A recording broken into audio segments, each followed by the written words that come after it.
Juan Gabriel, buenas noches.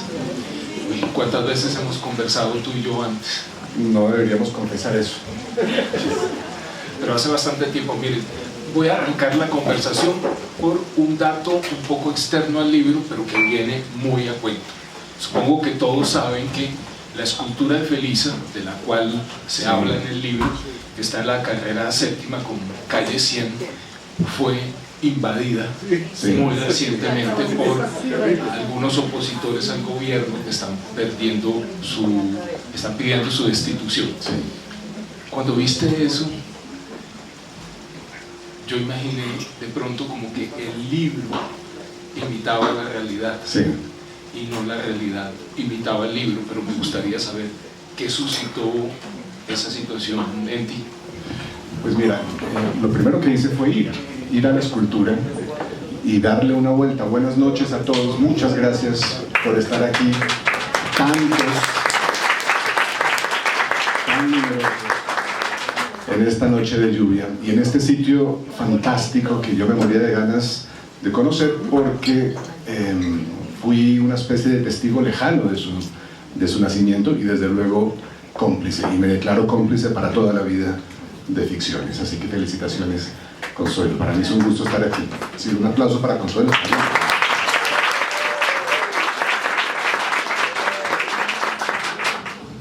Pues me fui para allá, me fui para el homenaje a Gandhi,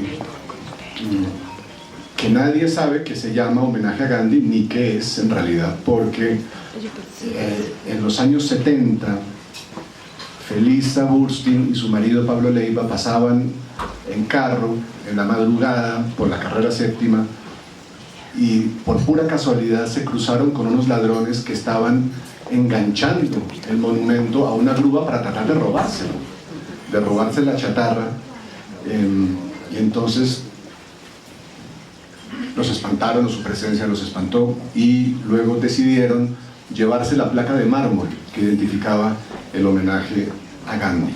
No sé si para que nadie supiera que era una obra de arte, por lo tanto se la quisieran robar, o para que no se robaran la placa de mármol, que podía ser valiosa, no lo sé, pero eso fue lo que hicieron, con lo cual mucha gente pasa por ahí y ha pasado por ahí durante muchos años. Yo mismo de niño pasaba por ahí con mucha frecuencia sin saber que esto era una obra de arte de una escultora que se llamó Felisa Burstyn. Cuando supe lo de la manifestación, me fui para allá y estuve dando unas vueltas por esta zona verde que ocupa el monumento. Yo sé que dañar estos monumentos cuesta una cantidad enorme de dinero, más bien reparar los daños. Entonces quise ver si habían dañado algo los manifestantes.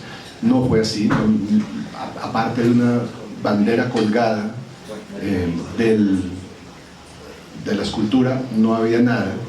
Alguien había pintado en aerosol un escudo de Santa Fe, pero mira, nadie es perfecto, no podía haber sido millonario. Y lo primero que pensé fue que, a pesar de lo que yo mismo estaba sintiendo, que era un poco de molestia, una leve indignación por una intervención que de alguna manera rompía tal vez los objetivos que tenía Felisa Burstyn cuando hizo esa escultura, lo que pensé fue que tal vez no le habría chocado del todo. Creo que a ella la idea de que una de sus figuras sirviera de encuentro para el lado contrario, para nosotros, para el espectro, el lado contrario del espectro político, le habría llamado la atención extrañamente, le habría producido la sensación de que su escultura era un lugar de conversación mientras que fuera no violenta, y seguro que le habría causado una curiosidad enorme, tal vez incluso hablar con los que estaban ahí, preguntarles por sus razones, aunque estuvieran, como digo, diametralmente opuestas a las suyas. Entonces tuve esa reflexión y hablé un poco con algunas de las personas que estaban allí, les pregunté si sabían de quién era esta escultura y la mayoría no. Me parece que ninguna persona me habló con convicción. Cuando yo mencioné a Felisa Burstyn, algunos me parece que fingieron saber de quién se trataba, pero no creo que lo supieran realmente. Pero fue un momento muy fascinante, ¿no? Esas metáforas que nos lanza a la cara este país tan raro que tenemos todos los días. Salvo el libro que Juan Gabriel escribió sobre el proceso de paz, yo he leído todos los anteriores. Entonces ahora cuando leo un nuevo libro de él, siempre tengo como una familiaridad, porque hay cosas que Juan Gabriel ha venido haciendo de manera consistente desde mucho tiempo atrás, y una de ellas es cuidar mucho las carátulas. Muchos autores delegan eso en la editorial, en un diseñador, y se ocupan o no se ocupan del asunto, pero yo sé que tú intervienes decididamente en eso. La fotografía que aparece en la cubierta es de Hernán Díaz, un personaje que también aparece en distintos pasos de la novela. Y ya que en el libro se menciona en los diarios de Jorge Gaitán Durán otro personaje, él comparaba a Felisa con la Venus de Lucas Cranach. Y pensando en esas cuestiones, hay muchísimas fotografías, Juan Gabriel, de Felisa. Fue una artista a la cual a lo largo de su vida le tomaron muchísimos retratos, algunos muy expresivos en su taller, con la máscara de soldadura. ¿Por qué en particular esta fotografía decidiste traerla a la cubierta? No nos costó mucho trabajo escogerla con los editores. Es una fotografía de una potencia extraordinaria, yo estoy seguro de que todo el mundo concuerda con esto. La cara de Felisa es de una potencia especial que nos llama, que nos pide mirarla con atención. Hay una mezcla en ella de fuerza, pero también de melancolía, aparte del detalle del anillo que tiene en la mano, que me parece de una elocuencia, habla de su elegancia, pero también habla de un cierto espíritu juguetón que tenía. Creo que la fotografía de Hernán Díaz de alguna manera captura a una personalidad que muy poco después iba a cambiar, y eso para mí, que lo sabía, los lectores no saben esto cuando toman el libro en sus manos por primera vez, no lo saben, pero muy poco después de esta fotografía, meses después, Felisa sufrió un accidente de tráfico en Cali y cambió para siempre, cambió su cara, sobrevivió de milagro y pasó por una serie de cirugías que milagrosamente lograron reconstruir su cara, sus pómulos que se rompieron. Y esta foto para mí, después de haber terminado la novela, significaba o tomaba el lugar en cierto sentido de un cierre de vida, el cierre de la primera vida de Felisa. La escritura de la novela fue, en buena medida, tratar de contar las varias vidas, identificar las varias vidas que vivió Felisa Burstyn, que eran distintas, que eran en cierto sentido contradictorias, y hay una de las fronteras que dividen sus vidas es ese accidente. Esta foto es probablemente una de las últimas imágenes públicas de su primera vida, y nota uno a una mujer que está en control de la situación, con una expresión muy fuerte, muy seductora, pero como digo también hasta cierto punto melancólica, y todo eso me daba la idea de esto es lo que quiero utilizar para abrirle la puerta al lector de la vida de Felisa. Esta foto no es la foto entera, hay junto a ella, en la foto original, ¿sí?, hay otra persona, un artista argentino. Entonces también nos dimos el lujo de quitarlo, eliminarlo de la vida de Felisa, que eso te da una cierta... ¿no? Es argentino, entonces,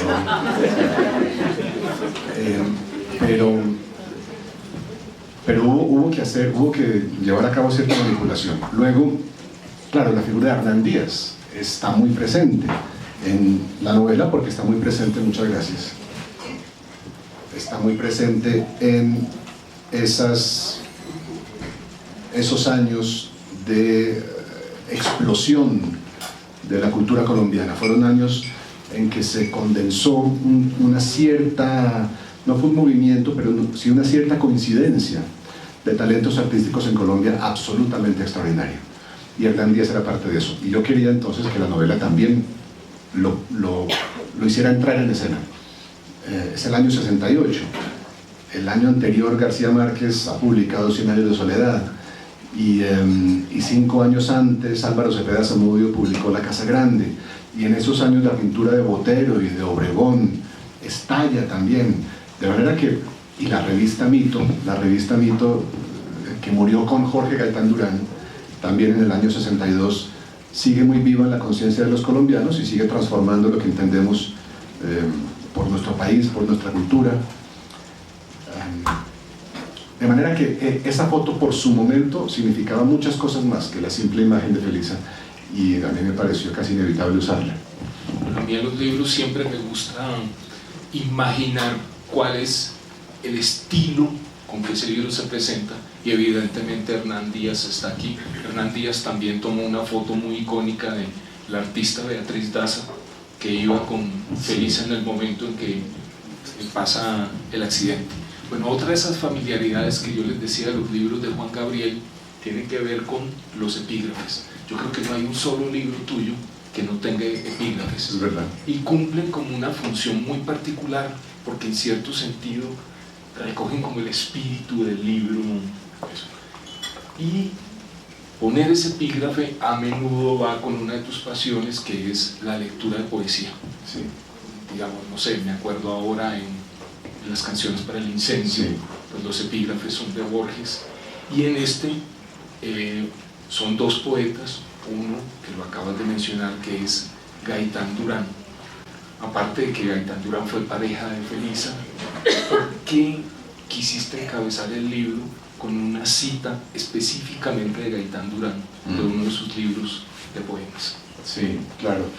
Claro, el problema de llevar 30 años hablando con Mario es que él ya lo sabe todo, y él finge que no lo sabe y pregunta, pero ya lo sabe todo, y lo sabe mejor que yo, conoce mis libros mejor que yo. Eso fue de una importancia tremenda, los dos epígrafes. Tú preguntas solo por el de Gaitán Durán, pero voy a hablar del otro también. De Emily Dickinson. De Emily Dickinson, de un poema maravilloso de Emily Dickinson. El de Gaitán Durán hablaba de una de las metáforas centrales del libro, que son los nombres. Los nombres de una persona. Para mí fue muy importante darme cuenta a lo largo de la escritura del libro de que eso que los demás damos por sentado, esa única certeza que tenemos a veces en la vida, que es cómo nos llamamos,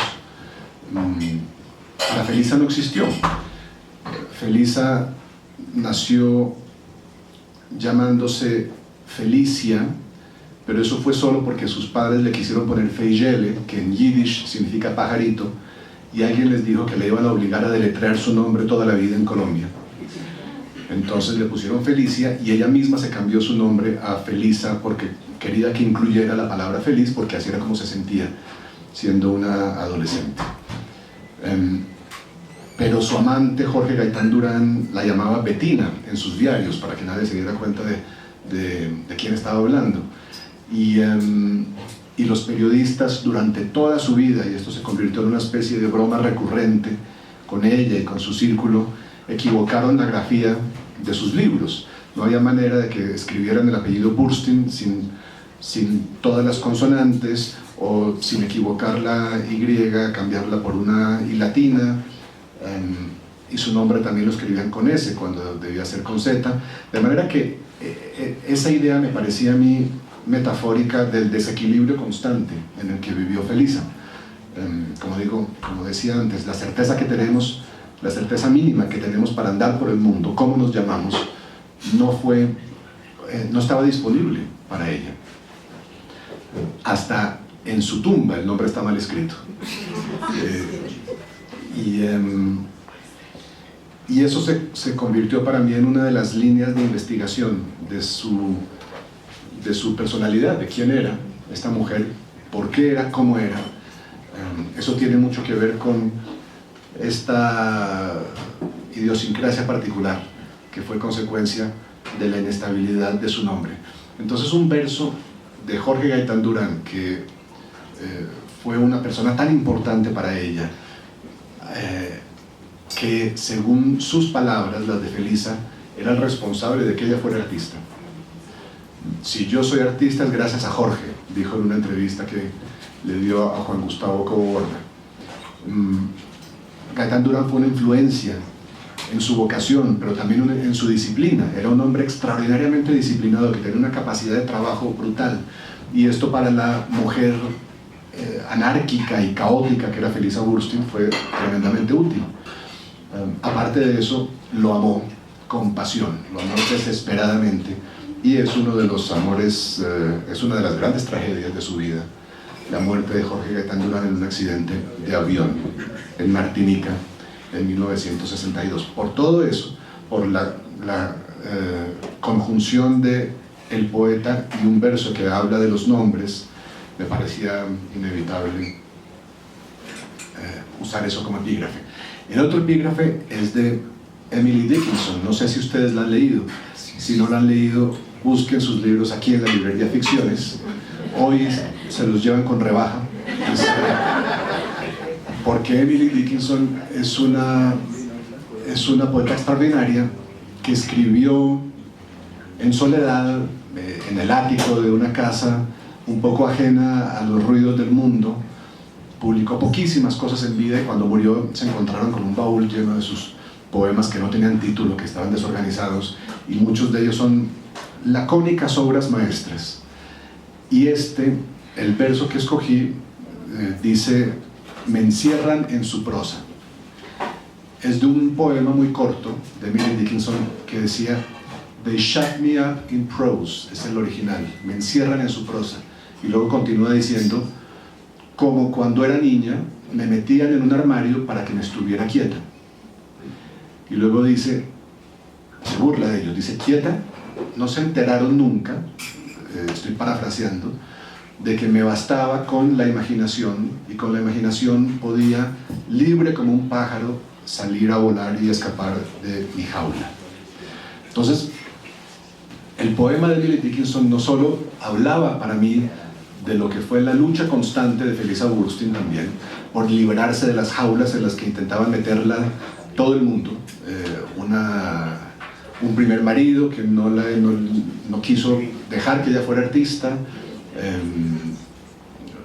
una familia que no entendió su decisión de abandonar a ese marido y apartarse de la vida familiar para perseguir su vocación artística y su amor por Jorge Gaitán Durán, que era además un hombre casado como no era ella,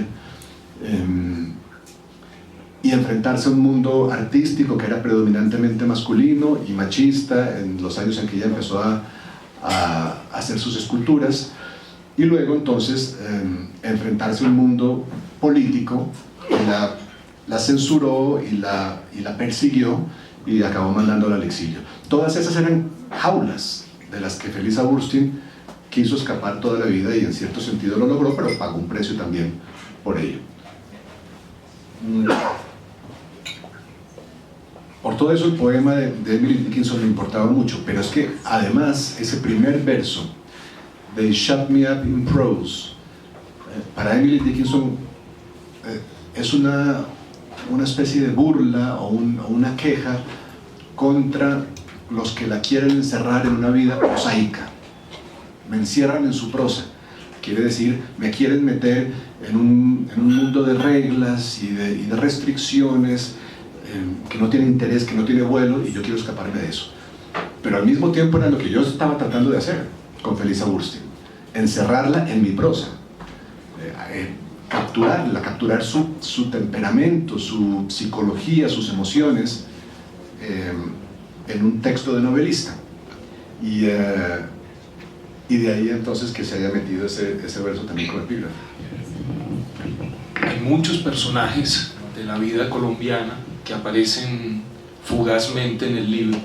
Uno que lo mencionas porque fue bastante amigo de Felisa y en cierto sentido era una Felisa masculina, fue Álvaro Cepeda Zamudio. Está muy bien, sí. Muerto prematuramente. Me voy a apartar también un poco del libro, pero es porque Mario Vargas Llosa hizo alguna vez una sentencia muy severa sobre Cepeda Zamudio.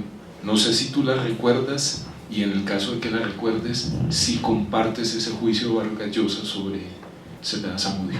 No la recuerdo, no. Pero dijo fundamentalmente que era un hombre con un talento extraordinario, pero con ninguna disciplina, y que eso en la literatura suele conducir a, pues digamos, a finales tristes. Sí. Y a él le parecía que hubiera podido dar muchísimo más, pero lo que nos quedaron fueron una colección de cuentos, una novela que son emblemáticas en la literatura colombiana, Sí.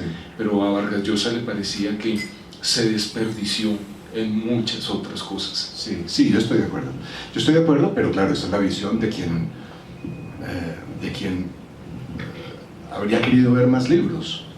Pero hay escritores que se sienten perfectamente satisfechos con 2 libros. Álvaro Cepeda Zamudio nos dejó esa novela La Casa Grande y un libro de cuentos maravilloso, muy influenciado por un cuentista norteamericano, William Saroyan, que se llama Todos estábamos a la espera. Además, un título bellísimo.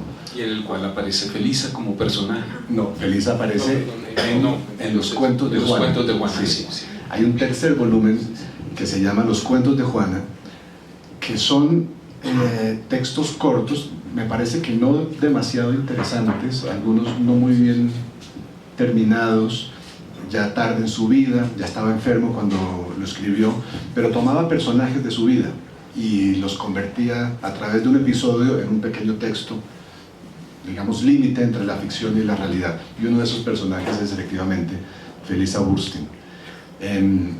A mí sí me parece que Álvaro Cepeda Zamudio habría podido ser un gran novelista, más prolífico seguramente, y tal vez su talento habría encontrado caminos para producir o para generar cosas más cosas grandes como las que produjo, si hubiera tenido la virtud de la disciplina que no tenía.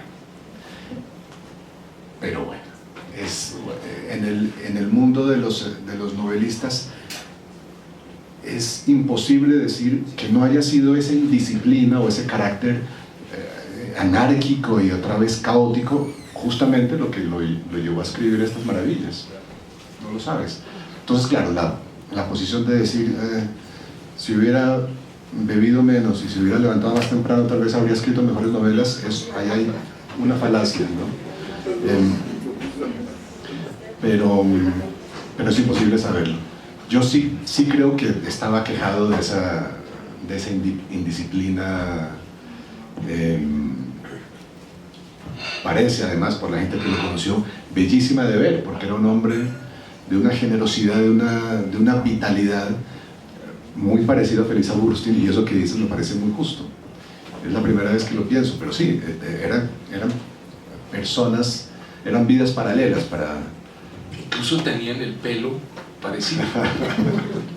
Depende del día. Bueno, esta historia que nos cuenta Juan Gabriel en el libro, pues esta biografía novelada de Felisa, que pasó hace 65, casi 70 años. Sí. Pero a mí lo que me hizo sentir el paso del tiempo en la novela es que la crítica de arte en ese momento cumplía una función social muy importante. Sí. Y la crítica de arte era importante en la discusión pública. Marta Traba, lo cuentas en el libro, salía en televisión y sus opiniones no pasaban desapercibidas, Sí. dividían las aguas, Sí. creaban respuestas, discusiones que duraban a veces días y Sí. a veces meses. Evidentemente hoy en día no pasa absolutamente nada de eso. Sí. Y al lado de Marta Traba había 2 personajes que te sirven, pues digamos, para cosas el galerista polaco Casimiro Eiger, Sí. que hoy en día está muy olvidado, y Walter Engel, que era otro inmigrante. Casimiro Eiger era polaco, lo mismo que los papás de Felisa, venían de Polonia. Pero lo que te quería preguntar es, de nuevo algo lateral, un poco en el libro, ¿por qué crees que la crítica de arte se convirtió como en una actividad especializada que leen algunas personas, pero que ha dejado de tener prácticamente resonancia social? No sé quiénes de los aquí presentes siguen leyendo crítica de arte con el fervor con que se leía en el momento en que Marta Traba y Walter Engel y Casimiro Eiger estaban en escena y escribiendo sobre el arte colombiano o sobre el arte que se presentaba en Colombia o en otras partes. Sí, claro, yo me lo pregunto también. Es otra prueba más de que la cultura en general, lo que llamamos cultura, estas maneras que tenemos de interpretar el mundo, de estar en el mundo, de hacernos ciertas preguntas a través de las novelas, de la pintura, del cine, en cierto sentido han sido empujadas a los márgenes de nuestra sociedad, y el hecho de que estemos todos aquí no lo niega. Son actividades. Me gusta pensar en mis mejores días que la literatura cursa rutas distintas, pero efectivamente la crítica de arte que en los años 50 hizo que Marta Traba recibiera amenazas de muerte por parte de los artistas ninguneados, y hay una escena famosa y al mismo tiempo desconocida. Me parece que se habla de esto desde la publicación de la novela, un poco más entre la gente que yo conozco, sobre un pintor que, después de ser duramente criticado por Marta Traba, que lo llamó imitador y peor que eso, y su crítica fue en cierto sentido responsable de que no consiguiera algún privilegio como representar a Colombia en una manifestación artística en el extranjero o algo así. Este hombre se paró en la puerta de un café al que Marta Traba iba a llegar con un revólver en la mano, y fue solo la intervención de Jorge Gaitán Durán y del poeta Eduardo Cote Lamus la que lo hizo entrar en razón. Y uno se tiene que imaginar ese diálogo. Oye, tal vez asesinar a tu crítica no es la mejor forma de responderle, claro, sí. Pero eso también habla del momento particular que yo quería retratar, un momento... Juan Gabriel, ¿tú te acuerdas que cuando la fetua que le hicieron a Salman Rushdie, Sí. un novelista norteamericano comentó muy socarronamente: la verdad es que una sentencia de muerte es una crítica literaria muy dura? Un poco dura.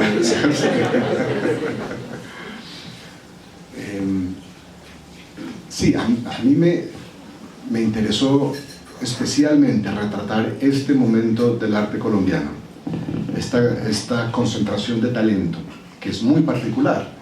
En muy pocos años estaban trabajando una cantidad de nombres que hoy definen el arte, la literatura, el teatro en Colombia, y la explosión se dio en un periodo muy concentrado. Y yo siempre he creído que eso se debe, lo he dicho varias veces, al momento político y social que vivíamos. Acababa de salir el país, estaba todavía inmerso en los últimos años, los últimos coletazos de la violencia, de ese periodo del 46 al 56, digamos, en que los enfrentamientos partidistas acabaron con 300.000 muertes más o menos y un país destrozado. Y los últimos años de este periodo coincidieron con esa explosión de talento. Para mí, lo uno es consecuencia del otro. Es decir, las sociedades en conflicto, las sociedades enfrentadas, rotas, sobre todo a través de la violencia, producen arte, producen novelas, producen pinturas, los ámbitos, desde la política o desde el poder social. Entonces, no es del todo para sorprenderse, y sin embargo es sorprendente esa conjunción de talento tan brutal que produjo a García Márquez y a Obregón y a Marta Traba y a Fernando Botero y a Feliz Augustin y a la revista Mito, Eduardo Cote, Jorge Gaitán Durán, Hernando Valencia, un gran crítico, ensayista, y yo quería poner en escena eso, sí, y todo lo cual es una manera de decir que a tu pregunta la respuesta es no sé. No sé porque no es central la crítica del arte como lo era en esa época. Juan Gabriel, supongo que después de tu libro anterior, Volver la vista atrás, y casi que sugiere automáticamente una pregunta, y es: ¿cuáles son los límites siempre difusos, siempre borrosos, entre una novela y una biografía?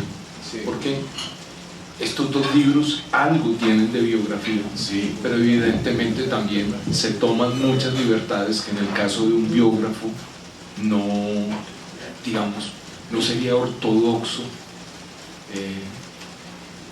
que se tomara esas libertades. En el momento de escribir los libros, ¿por qué sabías tú que querías hacer una novela, o con la vida de Sergio Cabrera, o con la vida de Feliz Agustín, y no una biografía, que también es un género extraordinario, sí, y que pertenece con todo derecho a la historia de la literatura? Sí.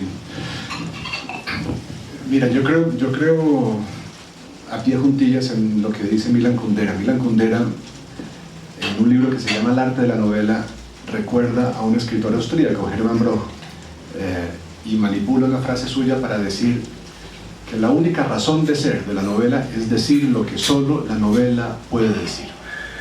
Es decir, él escribe con la convicción de que hay cosas que la historia puede escribir, que la historia puede contar, que la biografía puede contar, pero escribimos novelas para ir a los lugares a donde no llega la biografía. Esos lugares se manifiestan de maneras distintas, pero en esta novela se trataba de investigar en una zona de la vida de Feliz Agustín que era completamente inaccesible a un biógrafo. La zona donde ocurren sus emociones, donde ocurren sus demonios, la zona de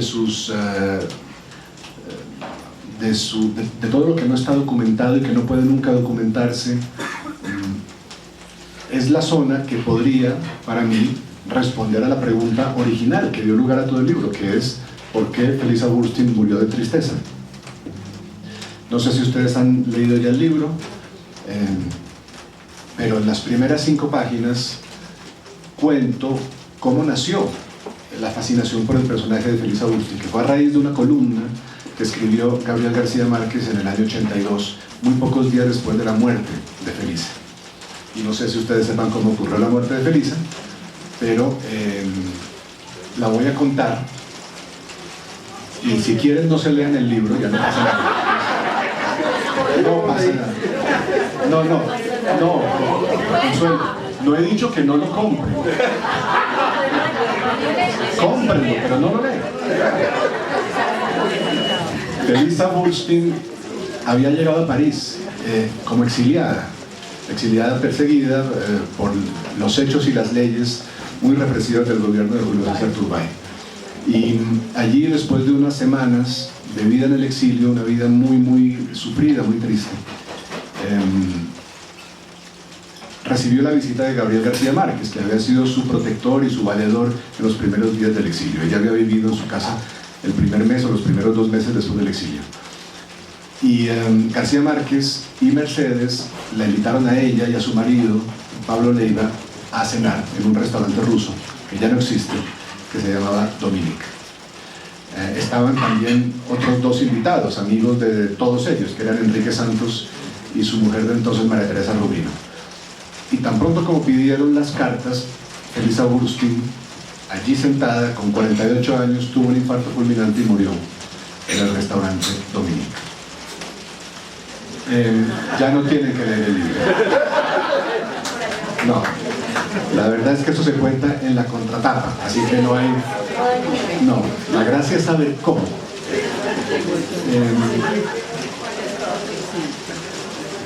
Y entonces García Márquez escribe esta columna el 20 de enero, me parece, del año 82, que comienza diciendo: la escultora colombiana Felisa Urtubey murió de tristeza en un restaurante de París, rodeada de su marido y de 4 amigos. Y yo leí esa columna viviendo yo mismo en París en el año 96. Yo tenía 23 años, quería ser escritor, y leí esa columna, y entre las muchas preguntas que me hice hubo una que se quedó, y era: ¿por qué de tristeza? ¿Por qué dice García Márquez que murió de tristeza? Esto es un diagnóstico que no es un diagnóstico de novelista, es un diagnóstico que no es un diagnóstico de periodista, quiero decir, es un diagnóstico de novelista. Y la razón por la que he escrito una novela es porque era la única manera de responder a esa pregunta. Un historiador, un biógrafo no puede responder a la pregunta de por qué murió de tristeza, no puede ilustrar en prosa una muerte por tristeza, porque la tristeza es algo que ocurre en lugares de lo que somos que no son accesibles para la escritura que podemos llamar fáctica, que no son accesibles para la comprobación empírica, que no se pueden probar con métodos empíricos. Se puede investigar en la tristeza y en el alma de una persona que supuestamente murió de tristeza mediante otros recursos, mediante la escritura que llamamos de imaginación. Y esa es la razón principal para utilizar el lenguaje de la novela, el lenguaje de la ficción, con la vida de Felisa. Ir a este lugar donde ocurrió una muerte por tristeza. A eso se dedica la novela. Son 275 páginas empeñadas en explorar esa pregunta a través de los mecanismos de la escritura de ficción, que son extrañísimos, que muchas veces hacen más preguntas que respuestas, que exploran la vida humana de una manera distinta, entrando por los lados, hablando de una manera que no es la misma que tiene la mejor biografía o la mejor historia o el mejor periodismo.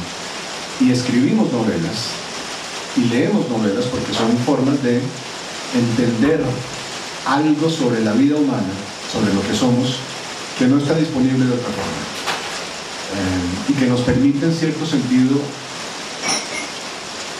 y aquí hay una palabra muy importante que es casi, nos permite casi ser Felisa Urtubey, casi vivir su vida. Una escritora inglesa decía: la ficción es lo más cercano a la vida, no es la vida, pero es lo más cercano a la vida, porque nos permite una puerta de entrada a una vida ajena que no está disponible en las otras maneras que hemos encontrado para explorar el mundo. Y yo quería entrar en la vida de Felisa por esa puerta, y quería contar lo que no puede contar un biógrafo, lo que ocurre en ese lugar que a falta de mejor palabra llamamos el alma. Esto lo logra un cóctel extrañísimo de realidad e imaginación, de datos y ficción, que es lo que yo he tratado de utilizar. Otra cosa es que lo haya conseguido, pero esa era la intención. Yo no sé si es porque, como les había dicho al comienzo, pues he leído muchos libros de Juan Gabriel, pero mientras avanzaba en la lectura de este libro, tenía la sensación irresistible de que estabas volviendo a escribir el ruido de las cosas al caer. Y te lo digo porque en el ruido de las cosas al caer, recordarán muchos de ustedes, hay un accidente de aviación. Sí. Y en el libro hay muchas descripciones de chatarra, de hierros retorcidos, de los personajes que hay y eso. Todas las metáforas relacionadas con la caída están muy presentes acá. Sí. Y en este libro, quienes lo hayan leído, se darán cuenta que Felisa se cae un montón de veces a lo largo del libro y se rompe diferentes huesos y eso. ¿No te parece que de un tiempo para acá, como que tu literatura vuelve como a los mismos lugares, los reformula de otra manera con otros personajes, pero que hay un núcleo como obsesivo que tiene que ver con la caída con el destrozo, con la rotura, y las imágenes en que eso se encarna son, porque Felisa, ¿qué era lo que hacía? Buscaba mucho chatarra en los automóviles que se chocaban. Entonces yo veo un vínculo muy claro entre el avión que se cae, el ruido de las cosas al caer, y lo que le pasa a Felisa a lo largo de su vida. Literalmente lo que vemos en esta novela es Felisa cayendo de una manera fatal hasta que el momento en que muere en París, como lo acabas de contar. Por tu experiencia novelista, ¿crees que hay unos pocos temas a los cuales un novelista vuelve una y otra vez, vuelve a contar más o menos las mismas historias, pero insisto, con ese fraseo distinto? Sí. Bueno, esto está resultando ser el psicoanálisis más barato.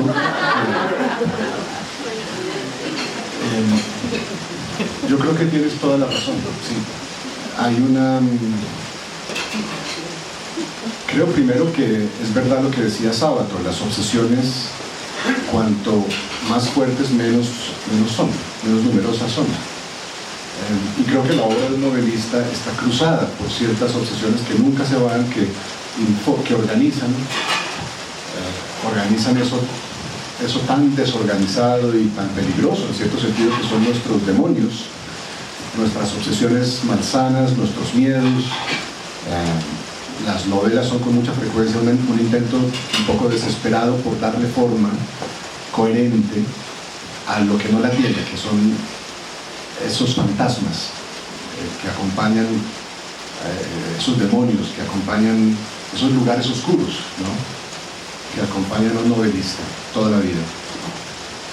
Y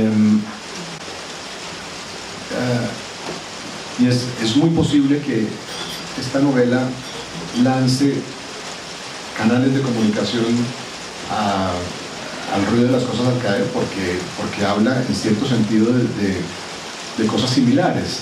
No solo la vieja obsesión que siempre he tenido de tratar de iluminar con la ficción el espacio donde lo público y lo privado se encuentran, el espacio donde a nosotros, en una sociedad como la nuestra, siendo ciudadanos privados, siendo padres o hijos o amantes o marido y mujer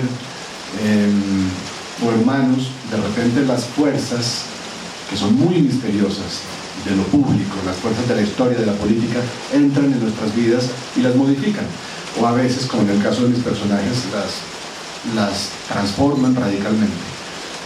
Esa es una de mis obsesiones, contar eso, y está en todos los libros, pero yo creo que hay un diálogo entre esta novela y el ruido de las cosas al caer que no pasó por canales racionales, que se fue creando a medida que yo escribía, sin que tuviera en realidad una cierta conciencia de lo que estaba haciendo. Se manifiesta de maneras externas, superficiales, como la recurrencia de los accidentes. Aquí también hay accidentes de avión. Una editora de Gaitán muere en un avión. Claro, es muy importante ese episodio. Gaitán muere en un avión, los accidentes de avión atraviesan el ruido de las cosas al caer. Yo no entiendo que mis libros se vendan en los aeropuertos, no deberían venderse en los aeropuertos, pero hay otros puntos que ha sugerido, no solo el hecho de que el nombre de Felisa Urquhart aparecía ya en una novela mía, Las Reputaciones, en la que un caricaturista político hace una caricatura de Felisa Urquhart en el año 2013. Eso me ha servido a mí como una especie de testimonio de cuánto tiempo llevo obsesionado con la figura de esta mujer. Las dos novelas, por vías distintas, tratan de pensar en la extrañeza de nuestro pasado, en la relación que tenemos con nuestro pasado y en la manera como nuestro pasado lentamente va condicionando lo que somos en un momento presente. Pero también hablabas en unos términos que me hicieron pensar en la forma de las ruinas. También las ruinas por definición son lo que no tiene forma, ¿verdad? Las ruinas son lo que ha perdido la forma que tenía. Y cuando yo titulé esta novela La forma de las ruinas, quise evocar la idea de de algo destruido, de algo que ha caído, que ya no es lo que era, que es exactamente lo que Mario está sugiriendo acerca de esta novela. Entonces, sí, hay una serie de hilos conductores, yo creo, en la obra de un novelista que van dándole una especie de columna vertebral que generalmente no son conscientes, que forman parte del terreno de nuestra inconsciencia. Escribir novelas es un oficio que tiene mucho de racional. Hay unas opciones que racionalmente el novelista toma en cuanto a la voz que cuenta la novela, la estructura que le da, a una cierta construcción formal que es muy deliberada. Y eso para mí distingue a los grandes novelistas, esa conciencia de la forma. Pero hay otro aspecto que es profundamente irracional, que responde a exorcismos que queremos hacer o que uno quiere hacer, de miedos, de ansiedades, de contradicciones, de ambigüedades profundas, de demonios.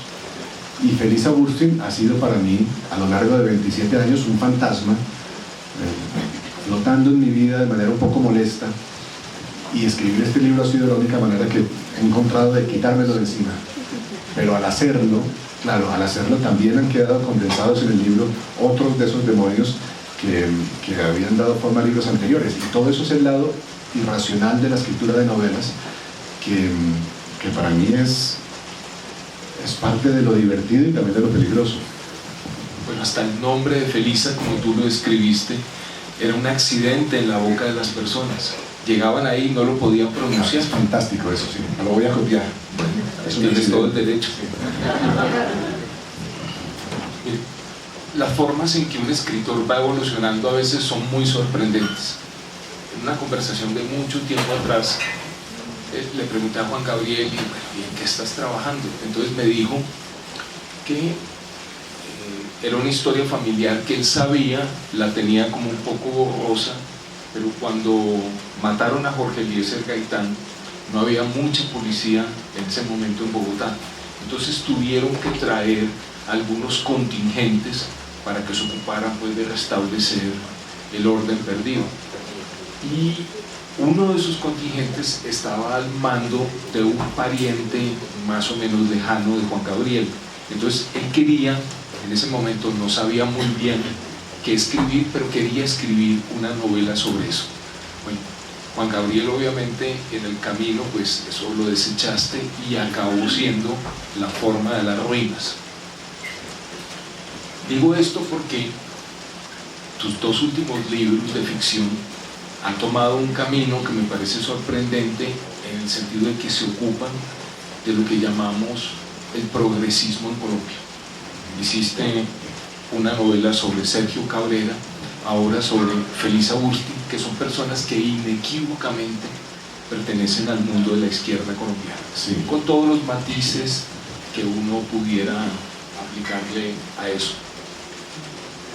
Y cuando tú dices que hiciste una novela para averiguar qué significa haber muerto de tristeza, yo lo leo en una clave distinta, porque las dos historias que cuentas son historias muy vitales, porque tanto Sergio Cabrera, que sigue vivo y haciendo películas, como Felisa, que ya murió, pues gente muy vital con unas vidas extraordinarias, pero me da la impresión que tus últimos dos libros parecen decir: el progresismo en Colombia se muere de tristeza. Y más aún, me hizo pensar a mí que el morir de tristeza tiene que ver con la segunda oportunidad sobre la tierra que García Márquez pedía en su discurso del Premio Nobel. No sé si ya me fui por los cerros de Úbeda y estoy yendo muy lejos, si me estoy yendo muy lejos del libro. Pero sí, pero Úbeda es tan bonito. Sí, vámonos por en Andalucía, vamos, sí, sí. Sí. Sí, pero digamos, creo que hay una preocupación consciente en los últimos libros por explorar toda una zona de lo que llamaríamos el progresismo en Colombia. No lo limitemos a la izquierda, pero porque es que, miren, la muerte de Jorge Gaitán Durán, la muerte de ninguna persona cambia la vida de un país, pero Jorge Gaitán, si murió a los 36 años, Eduardo Cote Lamos, hubieran hecho cosas extraordinarias en el país, y quizás Colombia fuera distinto si ellos no hubieran muerto a los 36 años más o menos los dos murieron. Entonces hay algo como una tristeza, una melancolía en los últimos libros con el destino que han tenido los progresistas en Colombia. Sí, y con las oportunidades desperdiciadas y con los caminos errados, ¿no? Las decisiones erradas, y también con la persecución constante de un sistema, ¿no? Que fue en parte lo que acabó expulsando a Felisa. Pero yo creo que tienes mucha razón. A mí no veo nada programático en esto. No han sido opciones conscientes. Gravito hacia estos temas seguramente porque me tocan personalmente, porque siento la frustración del progresismo colombiano, siento la frustración de las decisiones equivocadas, de los coqueteos demasiado constantes con la violencia política, y al mismo tiempo de la persecución que ha sufrido el progresismo por parte de tantos sectores políticos en nuestro país. Y me han interesado enormemente estos personajes que se sitúan en una zona que es más ambigua de lo que parece. Jorge Gaitán Durán, un hombre de izquierda, un hombre progresista, de temperamento y de convicciones, también era un hombre terriblemente inteligente y terriblemente lúcido, y que hacía críticas a nuestras formas de pensar la realidad muy agudas siempre, y cuenta en algunos de sus diarios cómo después de un viaje breve a Colombia se va de Colombia con una desilusión enorme y una frustración enorme, y lo resume diciendo que los comunistas lo llamaban reaccionario y los reaccionarios lo llamaban comunista. Entonces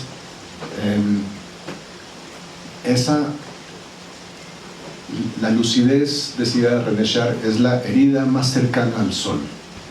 Y Jorge Gaitán Durán fue un hombre muy lúcido y pagó también un precio por eso, un precio en Colombia. Pero esa presencia de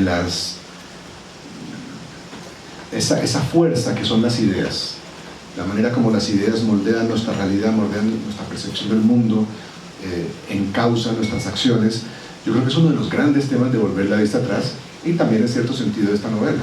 Y son las ideas de un momento, en que el progresismo en Colombia tuvo un protagonismo especial y se vio en una tesitura, y tomó ciertas decisiones, algunas de ellas erradas, y yo gravito hacia estos temas, yo creo que por una ansiedad secreta de explicarme por qué, intentar explicarme por qué se perdieron ciertas oportunidades, por qué no pasó lo que habría podido pasar. Y es una preocupación que también tiene que ver con mi preocupación original y originaria acerca de la violencia colombiana, del talento que ha tenido nuestra sociedad para alimentar su propia violencia, para nunca romper los ciclos de la violencia que ha marcado nuestra vida social y nuestra vida política durante los últimos 70, 80 años.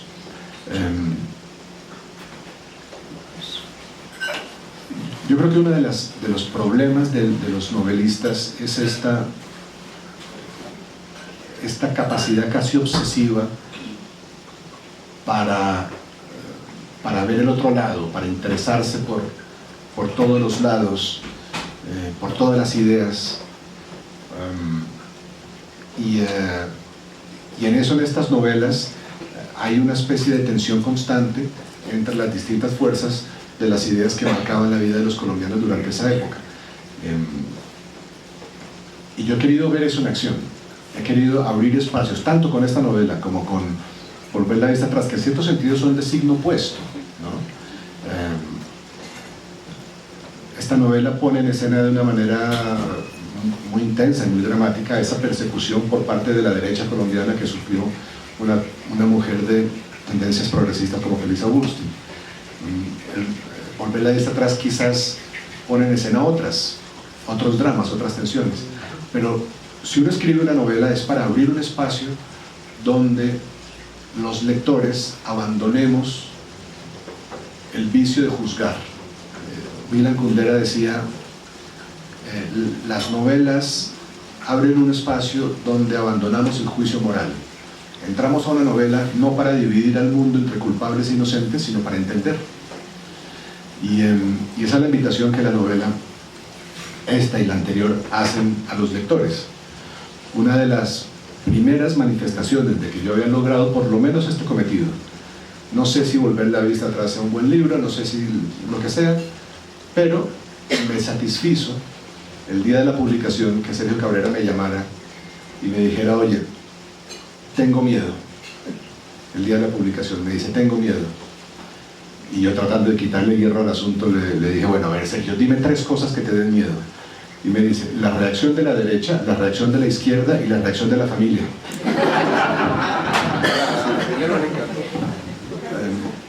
Eso era en cierto sentido un testimonio de que la novela había logrado abrir un espacio que no era proselitista, que no era ideologizado, que intentaba entender un fenómeno político, pero lo intenta entender también porque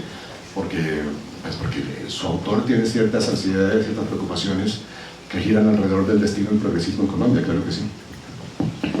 Antes, supongo que estas charlas también son para que ustedes participen. Antes de darle la palabra a algunas personas que quieran hacerle alguna pregunta a Juan Gabriel, quisiera cerrar inquiriéndote sobre algo que es muy menor, pero que a mí siempre me llama la atención en los libros.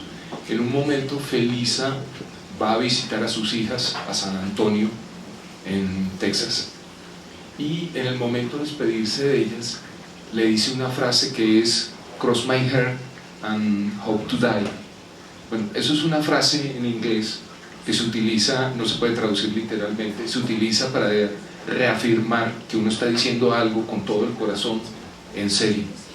Bueno, esa frase viene de una canción de Elvis Presley, y es una canción que se volvió un hit porque salió en una de las tantas películas que hizo Elvis Presley. ¿Eso fue un añadido tuyo en la novela o algo que investigaste o que te contó Leiva, la última pareja de Felisa? Pero es que si te respondo estas preguntas, me quitan el carnet de novelista, porque estoy revelando los secretos. No, eso ese es uno de los momentos, es un gran ejemplo además de lo que dice en la novela. No, esa frase Felisa Agustín nunca la dijo, o no me consta que la haya dicho, no había nadie que me pudiera contar que la dijo. Es mi lectura de su personalidad, de su momento, de las palabras que ella habría podido utilizar, es lo que ocurre en el resto de la novela, que es una especie de dramaturgia de esa realidad que yo no conocí. La labor del novelista es organizar, dar orden a un material, rellenar los espacios que los hechos no cuentan, algo muy bello que es utilizar la imaginación, esa capacidad extraordinaria que tenemos los seres humanos, que es realmente muy muy rara, de imaginar el mundo desde otro punto de vista, imaginar el mundo desde las coordenadas de otro. Ya lo hemos perdido a juzgar por el mundo político en el que vivimos, pero es una capacidad extraordinaria que ha tenido resultados evolutivos profundamente útiles. nuestra capacidad para ponernos en el lugar de otro y para ver el mundo desde otras coordenadas, que no son las nuestras. Esta novela entera puede leerse como una invitación a eso, a un acto de imaginación. Por eso el narrador de la serie, yo he estado ahí, yo la he visto, y la conozco más o menos también como recuerdo una habitación de mi infancia. Lo que yo quisiera es, por medio de la palabra escrita, crear realidades verbales que formen parte eventualmente de la memoria de los lectores, o que tengan esta vividez, ¿no? Tú hablas de esas otras escenas del ruido de las cosas al caer, en los billares, los pueblos, y bueno, eso se basa en buena parte también en cosas que yo he vivido. Con mucha frecuencia he perseguido vivencias para después poder escribir sobre ellas con más conocimiento de causa.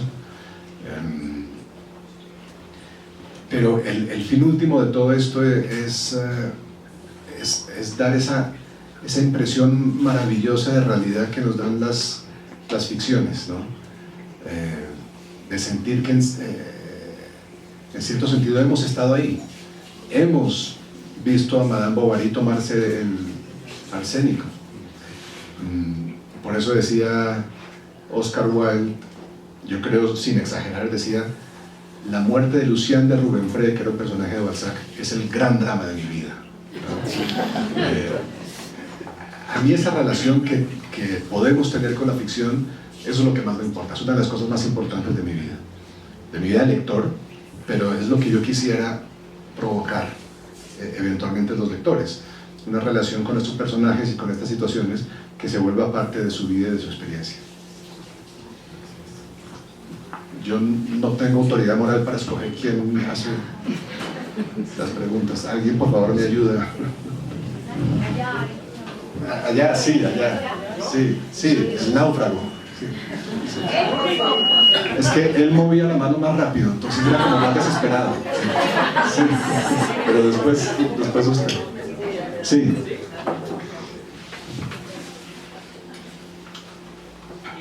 Gabriel, no, pues primero agradecerte por la novela, ¿sí? Yo, pues al momento que me acercaba a la novela, yo subía videos pues acerca hablando de la novela, y yo le comentaba a la gente diciéndole como al momento que yo me acerqué a este libro, yo me sentí orgulloso de ser colombiano y de decir que tenemos esta calidad de escritores en nuestro país.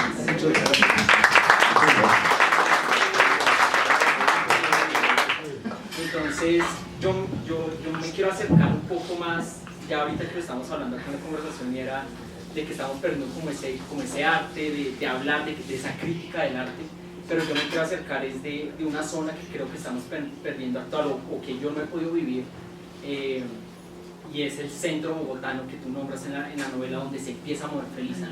Sí. Felisa se empieza a mover en ese centro bogotano en el cual ella se va acercando se encontró al amor de su vida, a Gaitán, y pudo también acercarse a diferentes autores, a diferentes libros, y son esos cafés que creo que actualmente pues no tenemos como la oportunidad donde digamos como en este lugar se acercan los escritores para poder hablar de poesía, de literatura, de arte.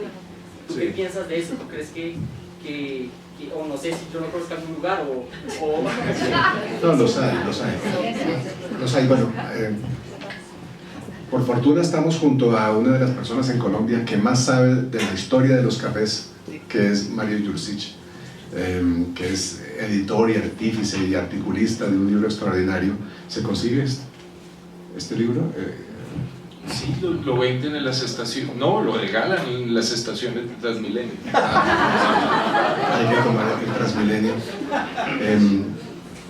Es una antología de textos sobre los cafés de Bogotá que se llama El Impúdico Brebaje. Unas palabras que salen de un verso. ¿Es así? Son a ver, rapidísimamente, pues Juan Gabriel es quien está hablando, pero simplemente, mira, a ver, la cultura de los cafés floreció en una ciudad que tenía 300.000 habitantes y un centro muy definido en la ciudad.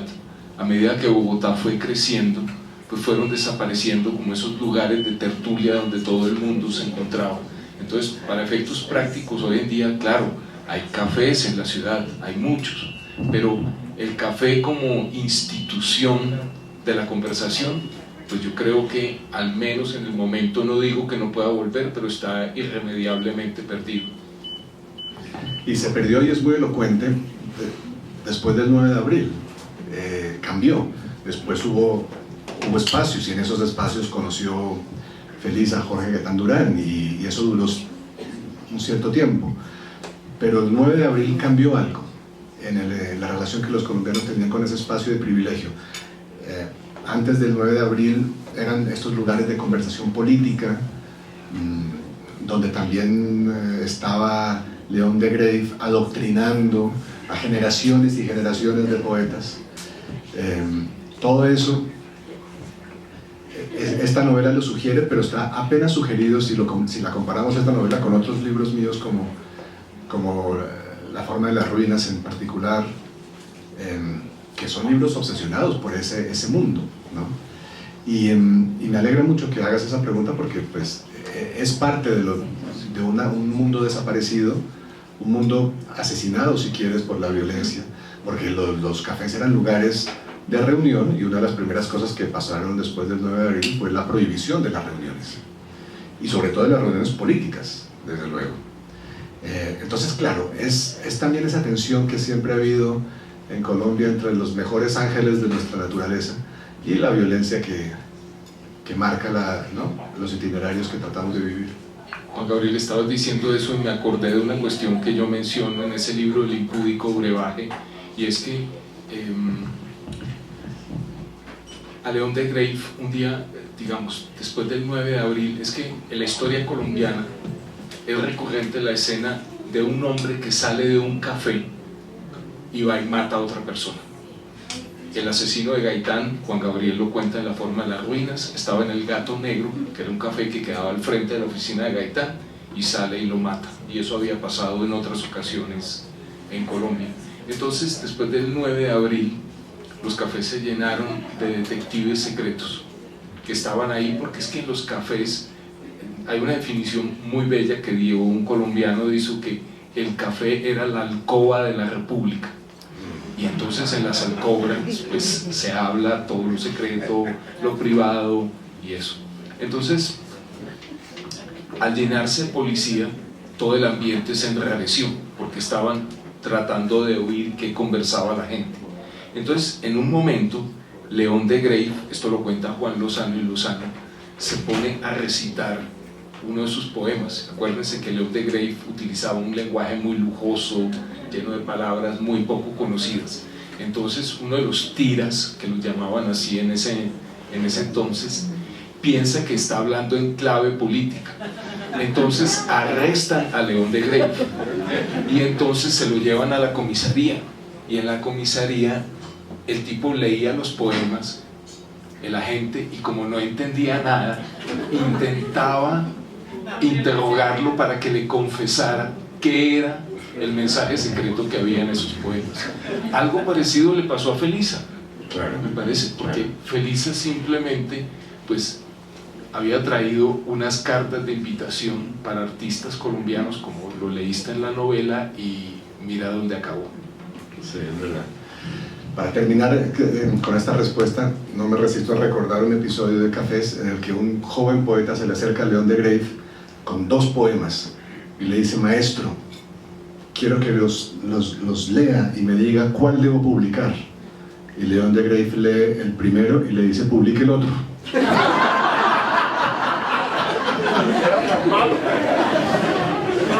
Siguiente pregunta, por favor. Sí. Primero quiero confesarle mi amor por usted. Muchas gracias. Yo lo amo a usted, presidente. Una ola de grados.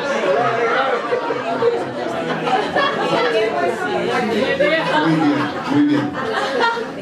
Entonces, he tenido el honor de leer sus obras completas y de verdad que las llevo en mi corazón. Muchas gracias. Y mi pregunta es, ¿cómo logra usted enamorar lectores que no son colombianos? Porque hay una colombianidad en usted, muy distinta a otros escritores, esto es evidente, pero estos personajes de Isa, la familia de Sergio Cabrera, en fin, son muy colombianos. Sí. Pero usted enamora al mundo entero. ¿Cómo logra esa magia? Pues muchas gracias.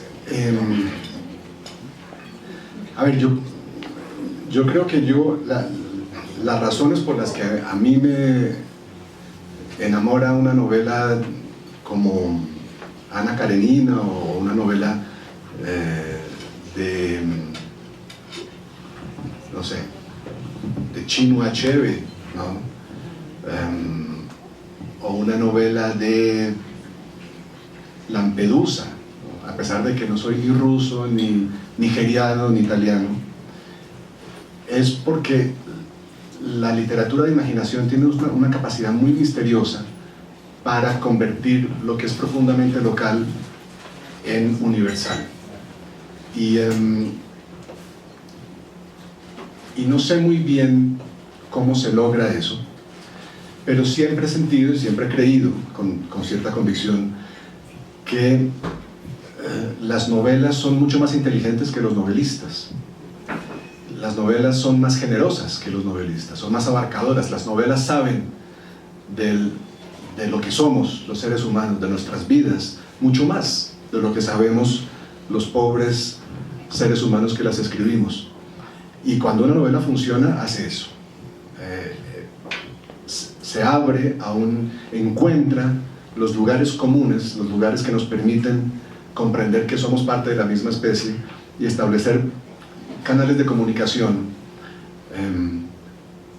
Y por eso yo puedo leer la historia de Genji, que es una novela de hace muchísimos años, japonesa, a pesar de que no es una cultura que me resulta completamente ajena.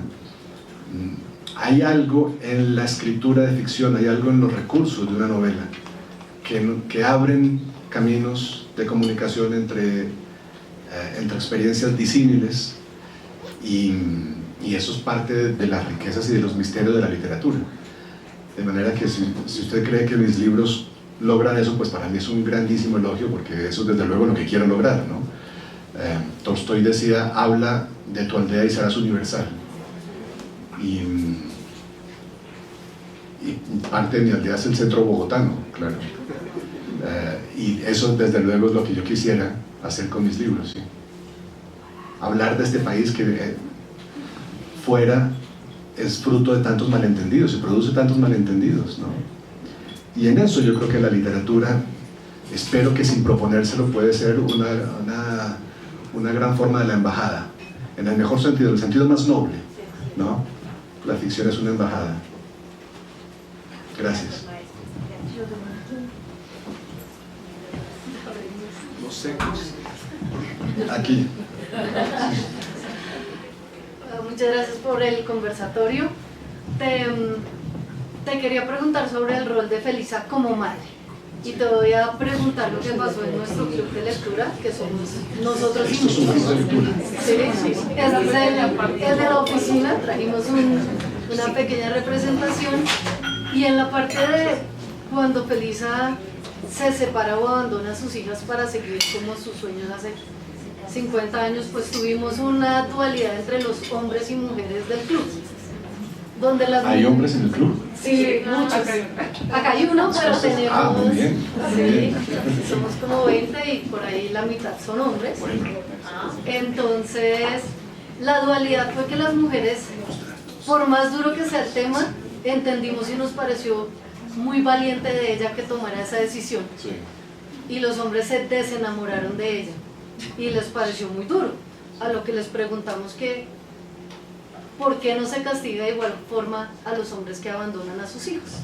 A un hombre nadie nunca le diría: ¿usted por qué abandona a sus hijos para irse a ser escritor? Exactamente. Y ese fue el debate más grande que tuvimos, y yo quería preguntarte un poco la opinión de eso, y si escribiendo el libro en algunos momentos te enamoraste más de Felisa y te desenamoraste por algunos de las decisiones que tomas.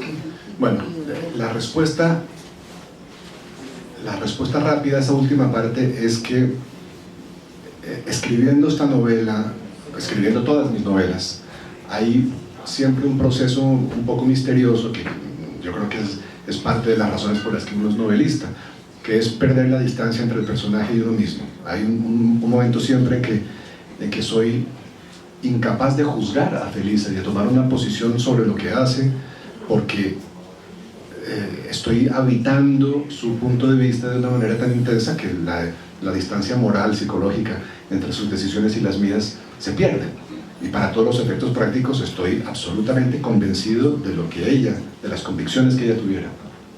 Igual que en Volver la Vista Atrás, mi deber como novelista era abrir ese espacio donde yo pudiera ser Sergio Cabrera en cada momento de su vida e ir atravesando los fanatismos, los desencantos, las ilusiones, las desilusiones. Sí. Para volver a la primera parte de la pregunta, yo no creo que Felisa haya abandonado a sus hijas, no. De hecho, lo que sucedió fue que su marido se las llevó a traición, se las llevó en secreto, se las quitó para todos los efectos prácticos. Y claro, luego entonces yo no puedo entrar a poner ante ustedes los comportamientos de Felisa en menos palabras de las que utilicé para escribir la novela, porque mi única respuesta sobre sus comportamientos está en las palabras de la novela. Si pudiera decirlo de manera más simple, lo habría dicho en un ensayo, en un pequeño esbozo autobiográfico, pero su decisión fue compleja y fue difícil y tuvo una cantidad de aristas y fue ambigua y estuvo llena de zonas grises, y eso es lo que el texto de una novela respeta. Esa es la maravilla de la novela, que respeta la ambigüedad, las contradicciones, la profunda incertidumbre de los hechos humanos. Y luego ya nosotros los lectores desmenuzamos eso y los dividimos y los separamos y a veces los juzgamos, pero eso es posterior al lenguaje de la novela, que lo que quiere es respetar esas contradicciones de la vida de un ser humano. Yo creo que ella no abandonó a sus hijos, se los quitaron, pero sí creo que persiguió unos itinerarios de libertad de una manera muy valiente y pagando precios muy altos. Yo sí creo que pagó precios. Siempre tuvo una relación buena con sus hijas estaban presentes en su entierro, se visitaron con frecuencia durante la vida de Felisa, pero para Felisa fue una decisión tomada desde muy temprano, que defendía una cierta ruptura de las camisas de fuerza que le ponía la sociedad, que limitaban sus decisiones, que limitaban su comportamiento, y en eso fue, yo creo, como cualquier personaje de tragedia, fue tristemente heroica, ¿no? Y para mí, en muchos sentidos, admirable. Gabriel, déjame introducir una pequeña glosa a lo que estás diciendo. Es que esa preocupación, digamos, la ruptura de las mujeres con la maternidad, es una línea profunda en la actual literatura colombiana y en otras artes.